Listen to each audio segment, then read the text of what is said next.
우리의 성경 말씀을 어떻게 이해해야 될까?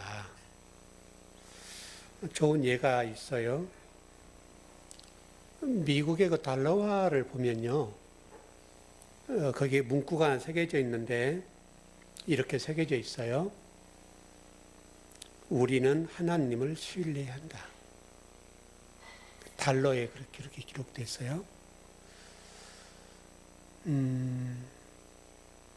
우리의 질문이 뭐냐면, 우리 성경을 볼 때 똑같은데, 그렇다면 미국인들, 또 우리, 미국인들은 정말 하나님을 신뢰하는가? 그리고 우리 모두에게 질문한다면, 우리 모두는 하나님을 신뢰하는가? 이 문제 같아요. 그러니까 성경책이라는 이 성경책을 우리가 이해하고 또 깨닫고 받아들일 때 하나님 말씀인데 이 하나님 말씀이라 하는 것에 관해서 어떻게 우리가 받아들이는가? 그러니까 달러라는 이 돈이잖아요. 돈에 우리는 하나님을 신뢰한다라고 문구를 새겨 넣었는데, 그렇다면 그들은 그 문구 그대로 하나님을 신뢰하는가? 아니면 달러를 신뢰하는가? 이 차이 같아요. 그러니까 이제 성경을 볼 때도 하나님 말씀인데 하나님 말씀을 우리가 신뢰하고 또 하나님 뜻과 계획대로 살아드리는 그런 그리스도인이 아닌, 하나님으로 인해서 우리가 부요해지고 힘을 얻고 또 뭐 사람들을 지배하고 이런 도구로 성경책이 이해되거나 달러가 그렇게 이해된다면 문구는 문구고 성경책은 성경책이지, 우리는 다만 그 하나님을 우리의 어떤 편리를 위한 도구, 그런 정도로 이해하는 건 아닐까. 그래서 여러 가지 지금 정황상으로 보면 미국의 달러라고 하는 것이 세계를 지배하지 않습니까, 여러분? 세계를 지배하는데 이 지배하는 이 달러라는 힘이 우리는 하나님을 신뢰합니다라고 하는 이 문구와 이 사이의 충돌 또는 갈등 요인이 존재할 거란 말이에요. 그래서 달러에 기록된 대로 우리는 하나님을 신뢰합니다라고 하는 이 말이 적용이 됐으면 좋겠다. 그러면 그 달러라는 이것은 인쇄물이 아닌 하나님 나라와 하나님 뜻을 이루는 데 도구가 되겠죠. 근데 그게 반대로 그게 힘이 돼버리면 하나님과 의미가 없는 거잖아요. 그러면 인쇄물로서의 불과. 성경책도 똑같죠. 많은 사람들이 성경책을 이렇게 옆구리에 이렇게 끼고 다닌다 하자고요. 그건 성경이니까. 끼고는 다니는데 이 성경책이 나의 보물단지, 예를 들어서 내가 성공하는 도구로, 나를 성공하는 데 도구로 사용된 성경책, 나의 명예를 세워주는데 필요한 도구로서의 성경책, 이렇게 된다고 한다면 우리가 생각하는 성경을 끼고 다닌다고 해서 이 성경책이 거룩해지느냐 이거예요. 오늘 이 본문에 지금 우리 지난 시간에 계속 말씀을 나눴지만 요한복음 15장에서 포도나무 비유가 계속 연속 나오죠. 근데 이 포인트가 지난 시간에 나눴던 것처럼 포도나무의 농부로서의 주인이 누군가 하면 아버지다. 하나님이 이 포도나무를 관리하시고 모든 것을 열매를 맺게 하시는 분이 하나님이다. 이렇게 말씀하시거든요. 이게 포도나무의 관리자는 하나님이라는 거예요. 이거를 일단 놓치면 안 되고요. 그리고 그 포도나무라는 자체가 우리가 성경 전체적으로 보면 하나님 나라와 천국이에요. 포도나무라고 하는 것으로 상징되지만 실질적으로 좀 얘기하고 싶은 것은 하나님의 나라, 천국, 또 좁히면 예수 그리스도 자신, 이렇게 좁힐 수 있는 거예요. 여러분이 그걸 놓쳐버리면 이 지금 요한복음 15장에서 말씀하는 말씀을 이해를 못하게 되는 거예요. 그러니까 열매라고 하는 것이 바로 사랑이라고 되어 있잖아요. 성경에 지금 그 열매 결국은 사랑이라고 되어 있는데, 그러니까 포도나무가 존재하는 목적이 열매잖아요. 그게 하나님 나라고 예수 그리스도고 천국인데, 그런데 놀랍게도 이 열매의 결국은 사랑이라고 하는 것들은 이렇게 정리가 돼요. 예를 들어서 포도나무가 성장하는데 가지도 치기도 하고 또는 뭐 영양분도 공급하기도 하고 여러 가지 일을 하겠는데, 그러나 그 모든 것들 열매를 맺히는데 가장 중요한 게 뭐냐면 호로고스, 말씀이다. 말씀으로서 하나님 나라와 천국이 완성된다. 요 얘기를 하고 싶은 거예요. 우리가 늘 듣는 얘기지만 하나님의 말씀이 호로고스, 호로고스라고 여러분 아시는 대로 진리잖아요. 그러니까 열매라고 하는 것은 여러분도 그리고 저도 마찬가지지만 우리가 하나님의 백성으로 성장해 가고 하나님 나라를 완성해 가는 과정이 있는데, 이 모든 과정에 있어서 호로고스라는 것이 핵심이다. 스스로 될 수 없다. 그러니까 포도나무의 열매는 스스로 될 수 없다는 거예요, 여러분. 여러분 그걸 놓쳐버리면 안 돼요. 스스로 될 수 없다는 것 여러분 이렇게 이해하시면 될 거예요. 여러분 뭐 다 결혼들 하시고 자녀를 키워보셨으니까 자녀를 양육할 때 어떤 자녀를 양육할 것인가의 문제는 부모의 역할이잖아요. 이게 부모들이 자녀를 양육할 때 수동적인 아이로 양육할 수도 있고 능동적인 아이로 양육할 수가 있는데, 그 양육하는 데 있어서 중요한 게 말이잖아요. 말. 우리 생각이고. 그 생각이 말로 나오는 건데, 이 자녀를 어떻게 양육할 것이냐. 수동적인 아이. 다시 설명하면 어떤 거 하나만 하려고 해도 이거 엄마 어떻게 해야 돼? 이렇게 묻는 아이. 이건 누구의 문제예요? 부모의 문제잖아요. 아이는 그 결과로 나오는 거고. 그러니까 이 아이가 어떤 일 하나를 결정하더라도 이 아이가 엄마 이거 아빠 어떻게 해야 돼요? 자기가 결정을 못 하는 거예요. 그러면 이 아이는 수동적인 아이죠. 그럼 세상 속에 나가 살려고 생각해 보세요. 세상에 나가 살 때는 수많은 일을 순간순간 결정할 일이 많잖아요. 스스로 이 문제를 풀어나가고 결정해야 될 일이 많은데, 부모들이 이 아이를 양육할 때 수동적인 아이로 스스로 결정할 수 없는 아이로 키워놓으니까 이 아이는 세상 속에 나가서 낙오자가 되는 거예요. 여러분, 능동적인 아이로 키웠다는 얘기는 그 아이가 그 능동적으로 일을 처리할 때 순간 힘이 들죠. 힘 안 들겠어요? 왜냐하면 나이라고 하는 게 있기 때문에 나이에 맞게 이걸 풀어나가는 게 어렵단 말이에요. 그런데 그럼에도 불구하고 수많은 일을 부딪히고 스스로 결정하고 판단하고 할 수 있도록 부모가 능동적으로 키워놓으면 세상 속에 나가서 어떤 일을 풀어나갈 때에 엄마 아빠 어떻게 해야 돼요? 라고 묻지 않는다는 거예요. 그게 열매예요, 여러분, 열매. 지금 하나님 나라가 똑같다. 지금 우리 인간이 자녀를 양육할 때 말이라고 하는 게 중요한 것처럼 하나님 나라라고 하는 것이 어떻게 세워질 것이냐라고 하는 것인데 호로고스로만 된다 이거예요. 그래서 여러분이 자녀를 양육할 때 이제 물론 이제 다 우리 자녀를 양육해 버렸습니다만은 능동적인 아이로 양육을 해 놓으면 그 능동적인 아이로 자란 아이들이 세상 속에 나가서 문제 헤쳐나갈 때에 굉장히 도움을 받는 거죠. 근데 이 아이가 이렇게 여기 오기까지 과정이 어려웠죠. 그러지 않겠어요? 똑같다고요, 여러분. 세상 사회의 모든 일이 똑같아요. 하나님 나라도 똑같다고요. 그래서 지금 여기 하나님의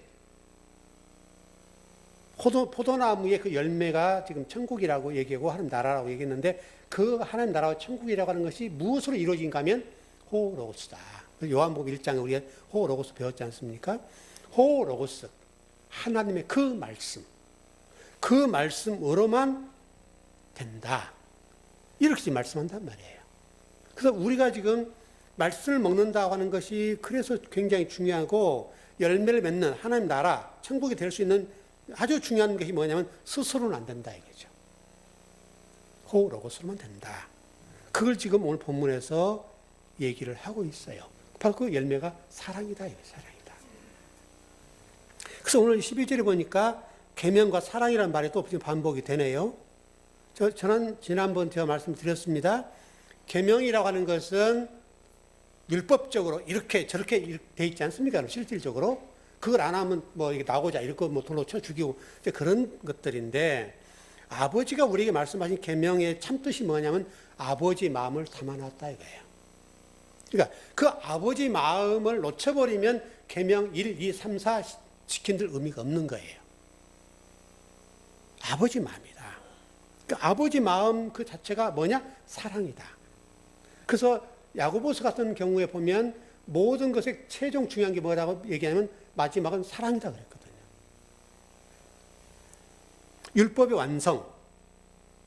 그게 야고보서에서 사랑이 최고의 법이라고 얘기하고 율법의 완성은 사랑이라고 얘기를 해요. 사랑이다, 사랑. 모든 율법에 사랑이 담겨져 있다. 그 말이거든요. 아버지 마음이 담겨져 있다. 그 말이에요. 그래, 그걸 놓쳐버리면 유대인들이 여러분 지금 예전에 뭐 그런 거 있잖아요. 그래서 하나 예를 들어볼까요? 아담과 하와가 선악과를 따먹었지 않습니까? 그러면 성경 뭐라고 말씀했는가 하면 그걸 따먹으면 정령 죽으리라 그랬거든요. 우리 창세기 때 공부했잖아요. 정령 죽으리라 라고 했으면 하나님 죽였어야죠. 그렇지 않습니까? 우리 예를 들어서 율법을 얘기하자면 율법이라고 하는 1계명부터 뭐 10계명이 있다고 보자면 1계명부터 뭐 하나님을 성결하면 안식일을 어쩌고저쩌고 해라 쭉 나왔단 말이에요. 그래서 이 언약을 어기고 율법을 어기면 죽여야 되잖아요. 그래서 안식일 날 나무라고 일하면 쳐 죽이는 거잖아요. 돌로 쳐 죽였잖아요. 돌로 쳐 죽이라고 그랬으니까. 그러니까 실질적으로 유대인들은 돌로 쳐 죽였어요.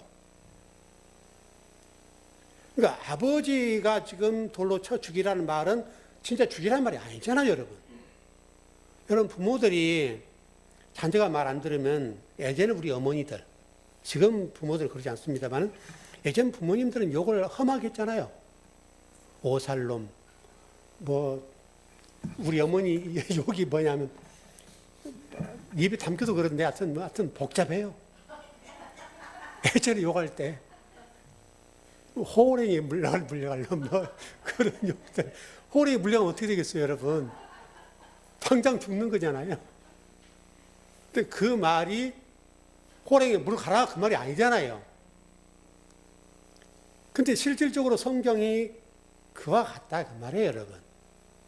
부모들이 욕할 때 속이 상하니까 그 얘기하시는 건데 그렇게 이제 거칠게 얘기를 하시거든요. 율법에서도 하나님 말씀 보면 돌로 쳐 죽이라 했다 이거예요. 그럼 돌로 쳐 죽여버리면 끝나잖아요, 실질적으로. 그 사람들 입장에 돌로 쳐 죽이라 했으니 죽였다 이거예요. 여러분 그 사도행전에서도 스데반 뭐야 이거? 스데반입니까? 스데반이 돌 맞아 죽지 않습니까? 그 돌로 쳐 죽여라 했으니까 진짜 죽였단 말이에요. 그러면 그 아버지가 지금 그렇게 말씀하신 정말 그 핵심을 뭔지를 모르는 거잖아요. 지금도 그래요, 지금도. 유대인들 여러분 안식일 하나님을 섬기는 그들에게 있어서는 저주예요, 저주. 안식일 하나를 제대로 못 지키잖아요. 자기 마음 하나가 여유롭지 않아요. 불안을 못 켜잖아요, 불안을. 밥도 못 해 먹어요. 이게 여러분 신앙의 자유라고 하는 게 이런 거예요, 여러분. 그 아버지 마음을 놓쳐버리니까 그 계명 속에 담겨져 있는 아버지 마음을 놓쳐버리니까 그와 같은 일이 벌어지는 거예요. 우리 여러분 기독교 우리 한국 교회도 그랬어요. 지금이야 많이 좀 자유로워지고 그랬습니다만 우리 교회는 그런 부분 자유롭죠. 뭐 다른 교회는 모르겠습니다만은 여러분 저 청년 때 신앙생활 할 때 보면 굉장히 엄격했어요. 엄격하고 주일날 뭐 예전에 제가 예를 한번 드린 적이 있지만 제가 이제 그 아이들 가르치는 애들 이제 전도하려고 하고 뭐 그런 거 있잖아요. 왔던 애들도 이제 오랜만에 뭐 처음 나온 애들 있고 하면 떡볶이를 사주고 그러잖아요. 교사 입장에서. 그러면 교회에서는 난리 나요. 떡볶이를 왜 사고 돈을 왜 썼냐 이거예요. 근데 제가 그때 떡볶이를 사준 목적이 뭐예요? 교회에 나와서 예수님 잘 믿어라. 그거잖아요. 없는 돈에서 털어서 사주는 거잖아요. 저는 그때 직장도 없을 때 돈이 얼마나 궁할 때입니까? 그러니까 그럼에도 불구하고 아이들 전도하기 위해서 처음 나온 아이들 떡볶이집 데려가거나 뭐 오뎅 뭐 그런 거 있잖아요. 데려가서 뭐 사주고 같이 친구들에게 엮어주고 막 그랬거든요. 그리고 또 나가서 뭐 공도 차고 막 그렇게 했는데 교회에서는 난리예요, 난리. 왜 안식일날 돈 썼냐 이거예요. 생각해 보시면 돈을 쓴 것과 이 떡볶이 사준 것 사이에서 돈을 썼다는데 지금 목적이 있는 거, 지금 혼내는 거잖아요. 왜 벤 선생 왜 안식일 날 돈 써? 이렇게 하고 막 야단을 쳐요. 그런데 목사님이 그래요, 목사님이. 그러면 그 다음날 다음 주 설교에 나와요, 이게. 다음 주 설교에. 주일도 안 지키면서 돈 쓴다고? 그거 이제 본 게 그대로 나오는 거예요. 그럼 저 입장에서는 돈을 쓴 게 그런 목적이 아닌데, 아이를 전도하려고 그런 건데, 그러면 돈을 쓰는 게 죄인가? 이렇게 되는 거예요. 여러분도 그런 경험이 있으실 거예요. 그럼 딜레마에 빠지는 거예요, 이 딜레마. 왜냐하면 애들은 학교 다니고 바쁘잖아요. 그 아이들 떡볶이 살릴 수 있는 기회는 그밖에 없고, 또 처음 나온 아이를 교회에 다닐 수 있도록 하기 위해서는 그런 시간밖에 없단 말이에요. 아버지 마음 모르면 여러분 이게 종교라고 하는 것이 복잡해요. A, B, C, D도 못 가고 그냥 딱 앞에서 끝나버리는 거예요. 요한복음 15장 9절 한번 봐봐요.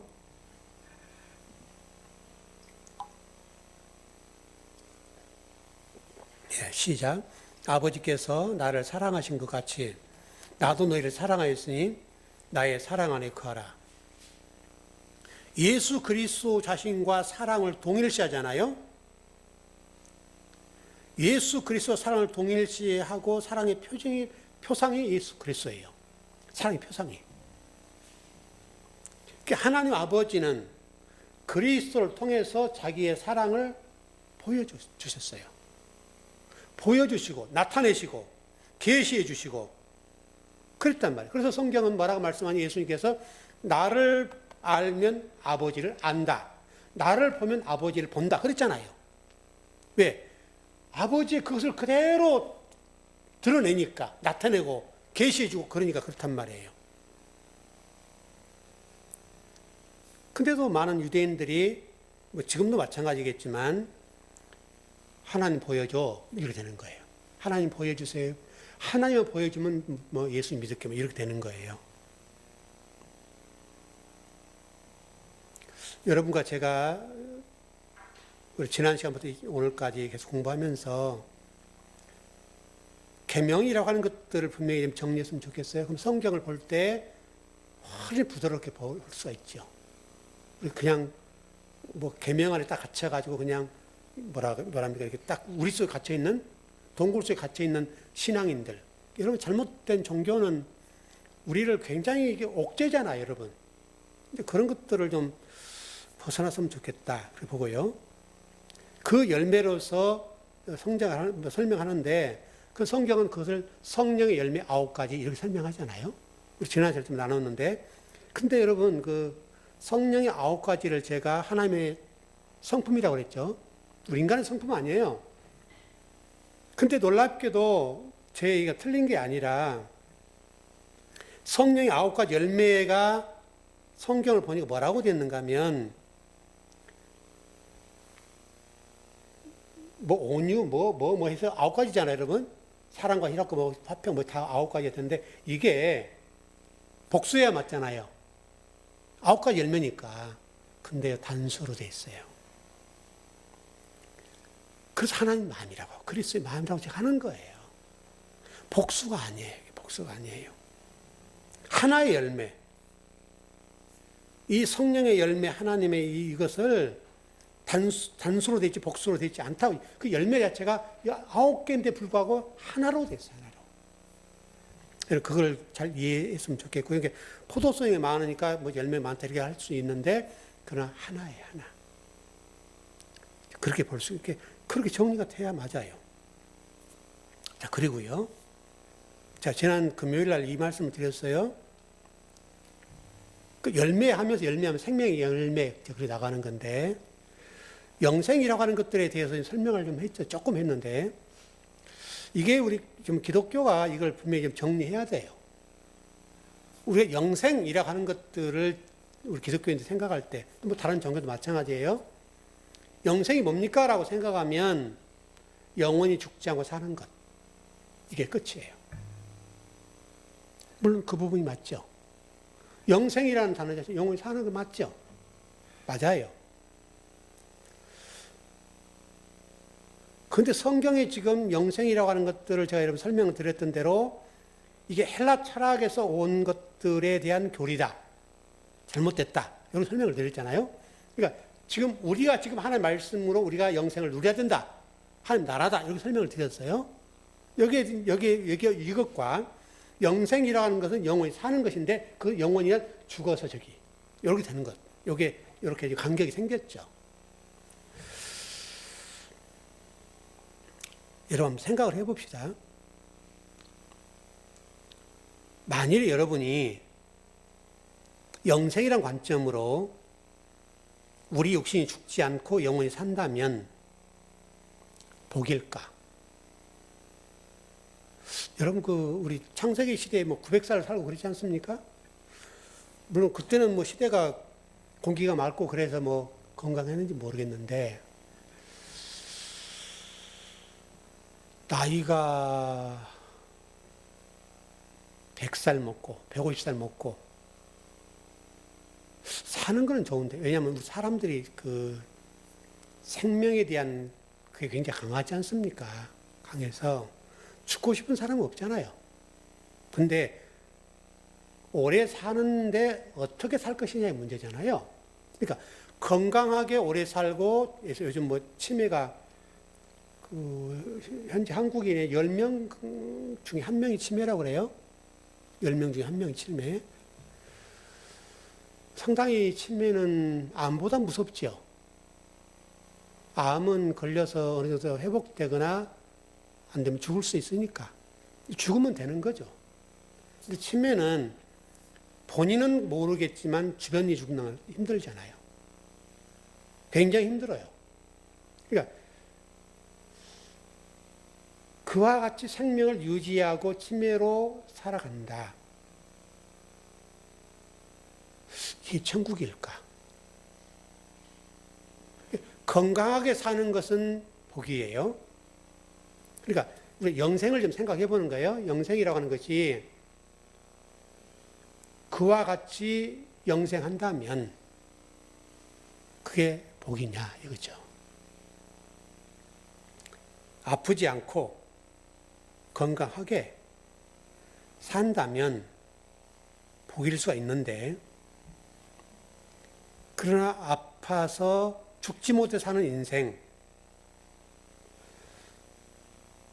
그렇게 된다면 영생의 의미가 없다 이거죠.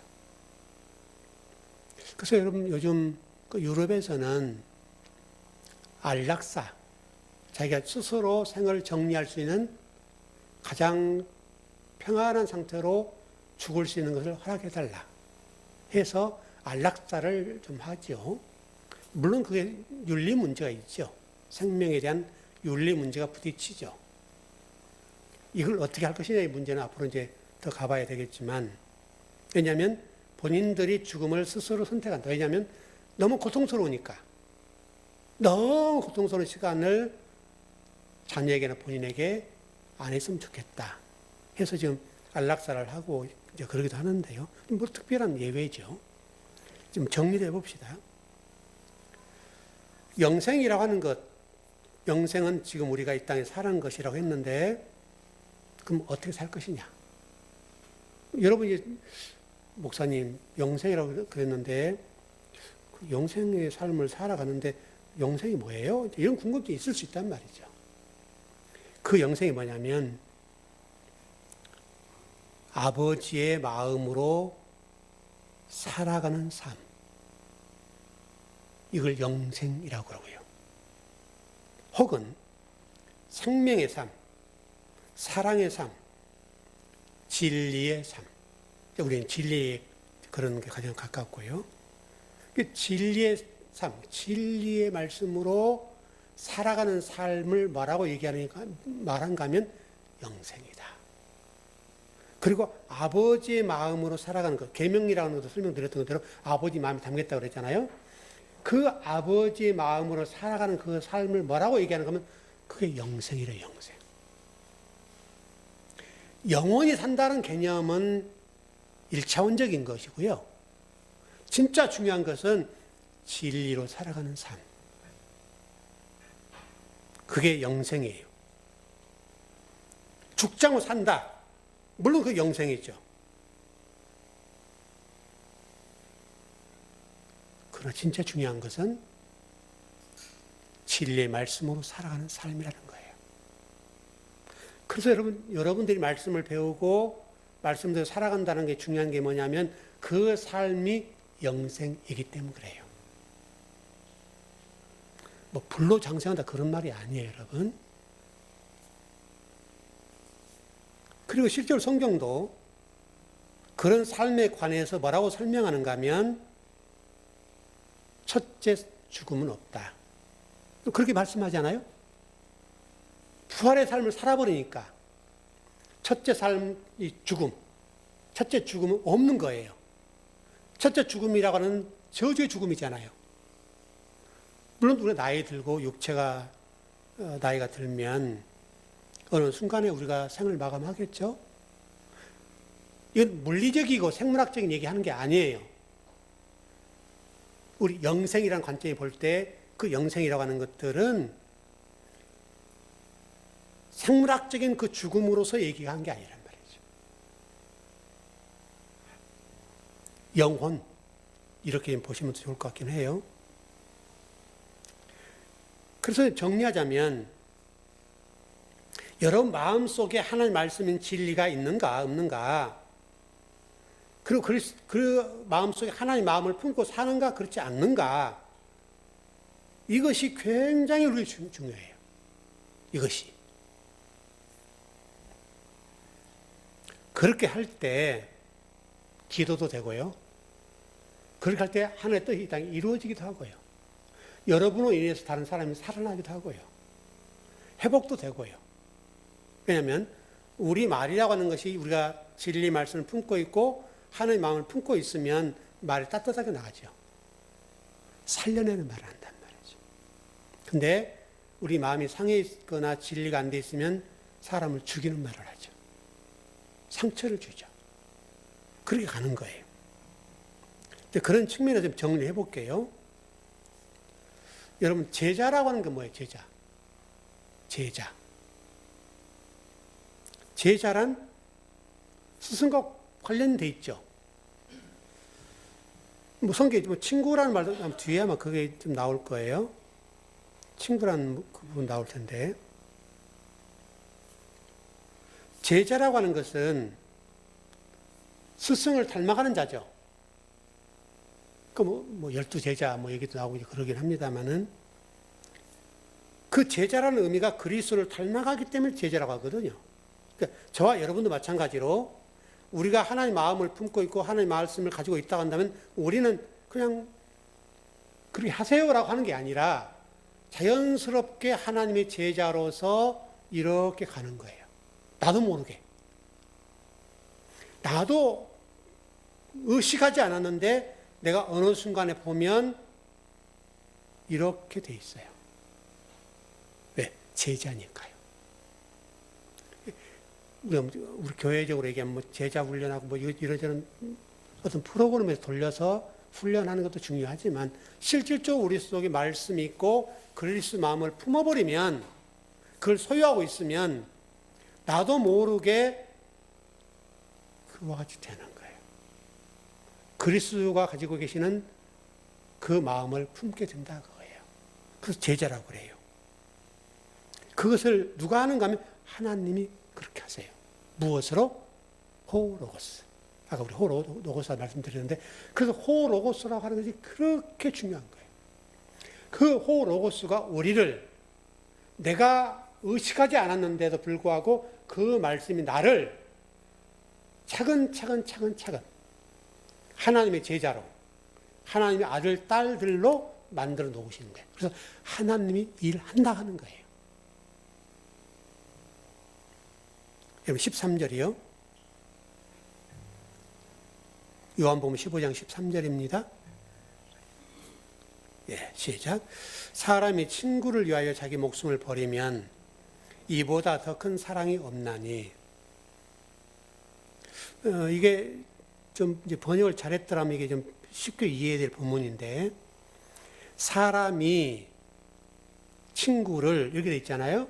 이 부분을 조금 번역을 조금 세심하게 했다면 좋았을 것을, 이게 사람이라고 하는 것은 단수입니다. 단수. 그 친구라는 단어는 복수입니다. 그럼 여러분 딱 이해되시죠? 사람 누구예요? 그리스도. 친구. 우리들. 그러니까 그리스도께서 우리들을 위해서 목숨을 버리면 이보다 더 큰 사람이 없다. 이 얘기는 무슨 얘기예요? 예수 그리스도께서 지금 우리 모든 사람들을 위해서 목숨을 던졌다는 거예요. 지금 그 얘기를 이렇게 하는 거예요. 그 한마디예요. 여기서 핵심은. 그게 뭐라고요? 그것이 그보다 큰 사랑은 없다. 이보다 더 큰 사랑은 없나니. 예를 들어서 우리가 누군가를 위해서 한 거, 이것도 좀 되긴 하겠지만 실제로 성경이 얘기하고 있는 것은 그리스도께서 십자가를 지심으로 우리가 하나님의 친구가 됐다. 그리스도의 친구가 됐다. 그 말이에요, 지금. 그래서 지금 그래서 뭐라고 쓰면 자기 목숨을 버리면 이보다 더 큰 사랑은 없는 거예요. 물론 우리가 누군가를 희생하는 것도 굉장히 귀한 거지만 성경에서 말하는 건 바로 그거예요. 그래서 이 본문은 여러분 정리되셨죠? 단수 복수로 여러분 성경에 이렇게 좀 써놓으세요. 그러면 나중에 읽을 때 이해가 쉽죠. 그래서 사람은 단수, 친구는 복수. 그래서 사람은 단수로서 그리스도. 이렇게 하면 간단하잖아요. 그렇게 하면 될 것을 좀 번역이 조금 섬세하지 못한 것 같아요. 자, 14절. 예, 시작. 너희는 내가 명하는 대로 행하면 곧 나의 친구라. 여기도 지금 복수로 됐네요. 복수 맞죠? 예. 정리가 돼버리잖아요, 성경이. 복수라도 정리가 되니까. 그래서 그리스도와 지금 우리가 친구가 될 수 있는 거예요. 단수인 그리스도와 복수인 우리가 친구가 되는 거예요. 그 얘기를 좀 이렇게 해놓은 거고요. 자, 15절. 예, 시작. 이제부터는 너희를 종이라 하지 아니하리니 종은 주인이 하는 것을 알지 못함이라. 너희는 친구라 하였노니 내가 내 아버지께 들은 것을 다 너에게 알게 하였습니다. 성경은 뭐라? 종의 정의를 해놨네요. 종의 정의가 뭐예요? 주인이 하는 것을 모른다. 그게 종이에요, 종. 여러분, 그렇게 설명하면 좀 이해가 될 것 같네요. 그 자녀들이 부모님 계실 때는 부모님 다 마음 모르죠. 그런 개념과 똑같은 개념이에요. 돌아가신 다음에 부모를 생각하고 울죠. 왜 울어요? 그때 우리 부모님이 이 말씀 하셨는데 이런 의미였구나. 나 잘 되라고. 근데 이 자식은 알아요, 몰라요? 왜 우리 엄마, 우리 아빠가 저런가? 고래요. 이렇게 설명하면 좀 쉽겠네요. 아들이 지금 이제 결혼 준비를 하는데요. 제가 10원도 안 줬어요. 있지도 않고, 지금 돈도 없고. 10원도 안 줬거든요. 좀 미안하죠. 미안하긴 한데. 이제 그렇게 한 이유가 뭐냐면, 며느리 될 아들, 물론 우리 아들은 스스로 부모 도움 안 받고 살려고 애를 써요. 또 이제 그 다음에 며느리가 이제 들어오잖아요. 들어오는데 며느리는 기대할 거 아니에요. 아, 우리 시부모 될 분들이 이번에 결혼하면 뭐 좀 이렇게 해주지 않나? 여러분 기대가 있지 않겠어요? 그 사람부터 서운하게 될 거고. 근데 일단 줄 게 없고, 첫 번째로는, 두 번째는 본인들 스스로 살아보라고. 부모 의지하지 말라고. 저 처음 얘기하는 거예요. 우리 집사람한테 얘기 안 했어요? 지들 스스로 살아보고, 스스로 문제를 해결해 나가고, 스스로 가정을 꾸려보라고. 그게 제 마음이에요. 왜냐하면 장기적으로 보면 그렇게 하는 게 유익이에요. 단기적으로는 지금 이렇게 좀 주고 뭐 어떻게라도 좀 주면 웃을 수 있죠. 아, 우리 시어머니 시아버지가 이렇게 해주셨네. 좋잖아요. 이제 종 설명하는 거, 종과 주인 설명하는 거예요. 그렇게 하지 않는 핵심은 그거예요. 부모 의지하지 말고 스스로 살아라. 그래야 이놈들이 지들이 스스로 돈을 모으고 악착같이 살아가는 거예요. 그걸 저도 이제 둘을 이어봤잖아요. 이어봤는데 가끔 이놈들이 필요할 때 있잖아요. 이게 필요할 때 있잖아요. 그럼 급하니까 아빠 좀 이렇게 해달라고 하잖아요. 저도 몇 번 해줬어요. 두 놈들 다 했단 말이에요. 제가 우리 집사람한테 그 얘기를 했어요. 우리가 살아야 된다. 우리는 견고하게 서 있어야 되고 저놈들 망하면 망한 걸 끝난다. 근데 우리가 무너지면 안 된다. 그래서 그 뒤로는 딱 끄는 거예요. 왜냐하면 그놈들 미래를 생각하면 부모 의지하지 않고 스스로 살 수 있는 자세. 필요하면 아버님 돈 좀 주세요. 그러면 그래? 여기 있네. 여기 주는 것과. 저도 몇 번 그랬거든요. 이놈들이 이제 그 습관이 돼가지고 자꾸 달라가니까. 그래서 제가 딱 끄는 거죠. 냉정하게 끊었어요. 이게 종과 주인의 얘기예요. 이놈들이 지금은 달라고 안 해요. 지들 스스로 해결해요. 망하든 말든 어떻든 뭐 빚을 짓는 여전히 뭐 안 물어봐요. 지들이 살아가는 거죠. 여러분, 이 종과 주인이 그 얘기예요, 지금요. 근데 우리 아이들과 사위들이 저의 마음을 알까요? 모르죠. 몰라요. 근데 제가 이제 죽거나 지들 스스로 뭔가 이제 인생을 살아보면서 그때 아빠가 장인어른께서 이것 때문에 이렇게 하셨네.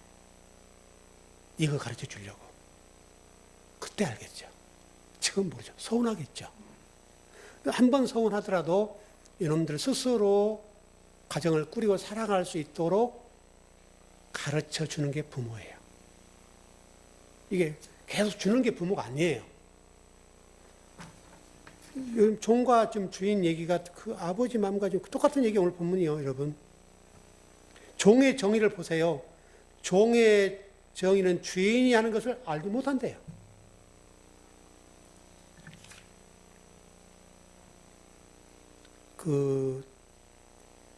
예전에 우리가 그 부목사님들 계실 때 여러분들은 아시는 것처럼 부목사님들에게 일을 시키지 않았죠. 공부하라고 그러는데 근데 공부해요? 공부 안 해요. 자유를 주고 공부를 저는 우리 여기서만 그런 게 아니고 제가 자양도 목회할 때도요. 부교육자들 몇 분 계셨거든요. 몇 분 계셨는데 공부하시라고. 근데 그걸 선용하지 않고요. 악용을 해요. 이게 인간이에요. 전 지금까지 제가 그 사회관을 30년 가까이 했는데요. 30년 하는 동안에 우리 부교육자들에게 일 시켜본 적이 없어요. 공부하라고.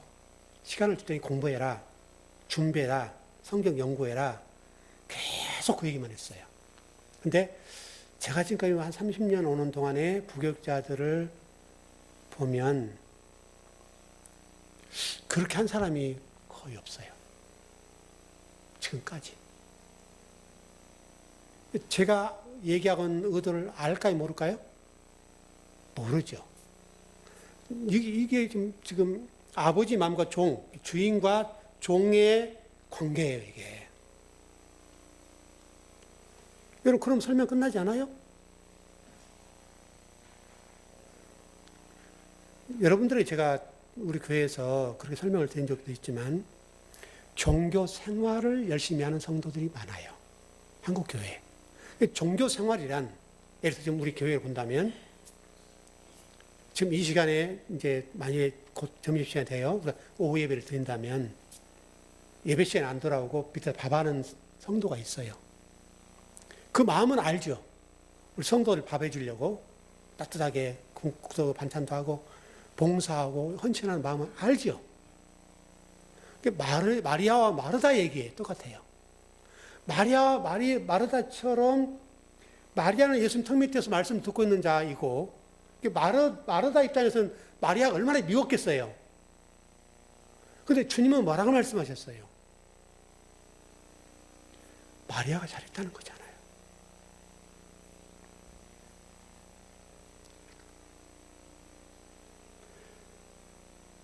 교회가 교회에 와서 헌신하고 충성하고 봉사하는 것은 좋은 일이나 그것이 예배의 중심은 아니라고요. 그것은 종교 생활의 한 일부분일지 몰라도 예배 시간에는 예배 드리는 게 맞아요. 되게 큰 교회들은 차량 봉사하고 이것저것 봉사하고 봉사가 끝나버리잖아요. 예, 하루 종일. 평일날도 5일, 6일쯤 열심히 일하다가 교회 가서 일하다 막 머리가 아픈 거예요. 쉴 시간이 없는 거예요. 교회는 쉼을 누려야 될 거 아니에요.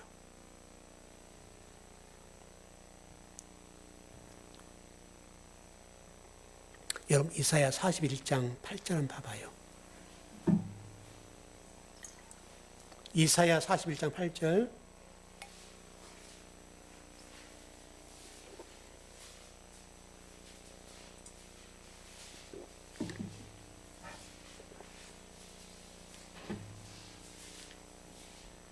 친구라고 하는 의미를 설명하고 있네요.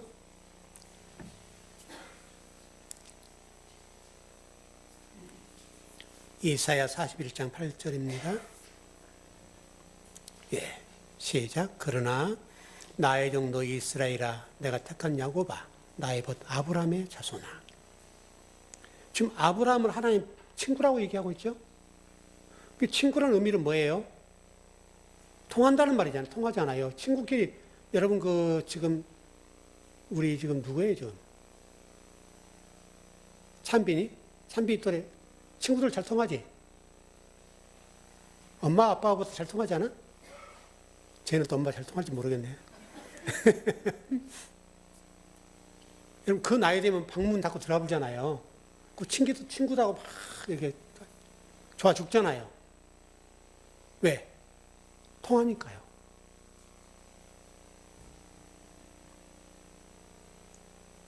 친구라는 단어가 필로스라는 단어인데요. 하나님께서는 아브라함을 친구라고 지금 하잖아요. 친구라고 하는 게 뭐냐면, 우리가 그냥, 자네다, 이런 얘기가 아니고요. 친구라는 의미는 성경이 말하는 주인의 뜻을 아는 자. 이걸 친구라고 그래요. 여러분, 아브라함이 하나님 앞에 말 놓지 않았잖아요. 친구라고 했지만 실질적으로 그 친구라는 의미 자체가 필로스라는 단어로서 뜻이 뭐냐면 주인의 뜻을 아는 자예요. 그러니까 아까 제가 그 자녀들 얘기했지만 부모가 죽고 나면 자녀들이 그래서 부모 생각하고 우는 거예요. 그때 그 아빠, 엄마가 이것을 위해서 이렇게 말씀하셨는데 그때는 몰랐어. 그게 후회가 되는 거예요. 그래서 눈물을 짓는 거예요. 그 얘기예요. 근데 살아있을 때 그럼 얼마나 좋겠어요. 근데 우리 인간이 그러지 못해요. 이제 그래서 나이가 들고 철이 들어야 이해하는 건데, 출애굽기 33장 11절을 가봐요. 모세에 대해서 그랬네요. 성경에 이런 게 많아요. 출애굽기 33장 11절.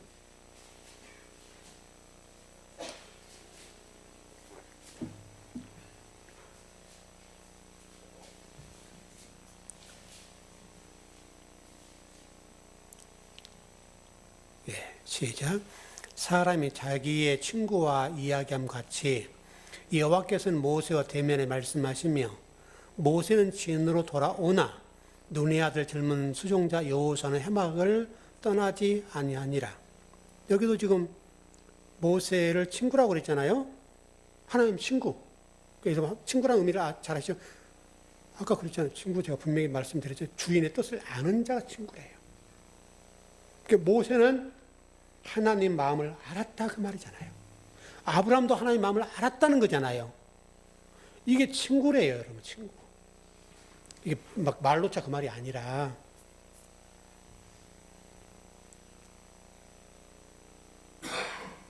모세가 하나님의 계명을 받은 자이죠. 그리고 아버지 마음을 알고 전했죠. 그게 친구예요.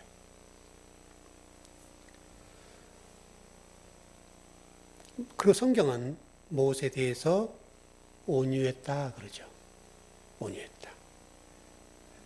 여러분 진짜 모세가 온유했어요?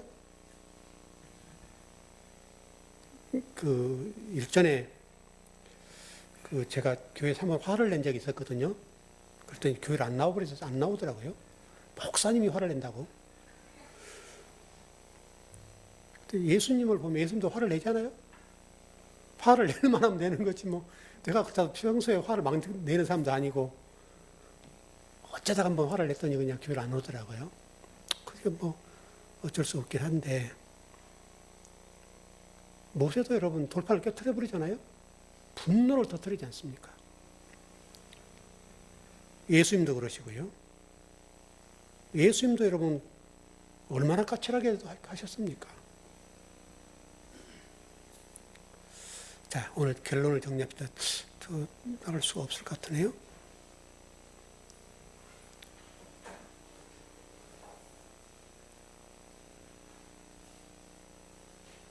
네. 제가 생각했던 데까지는 못 갔는데 어쨌든 결론을 정리합시다. 우리가 요한복음 15장을 통해서 아버지 마음을 듣고 있는데 우리 즐거운교회 성도들 모두는 아버지 마음을 알았으면 좋겠어요. 왜 이렇게 말씀하실까? 그걸 헤아려 보고 우리가 부모가 돌아가신 다음에 후회하고 그때 눈물 질 것이 아니라 살아있고 우리 신앙생활하는 동안에 아버지 마음을 알아버리면 얼마나 좋겠어요. 그리고 그렇게 되면 우리가 부모의 마음도 더 이해할 수 있고요. 그렇게 할 것 같아요. 그래서 우리 교회 성도들은 좀 그런 성숙하고 질 높은 신앙생활을 했으면 좋겠어요. 예, 기도하겠습니다.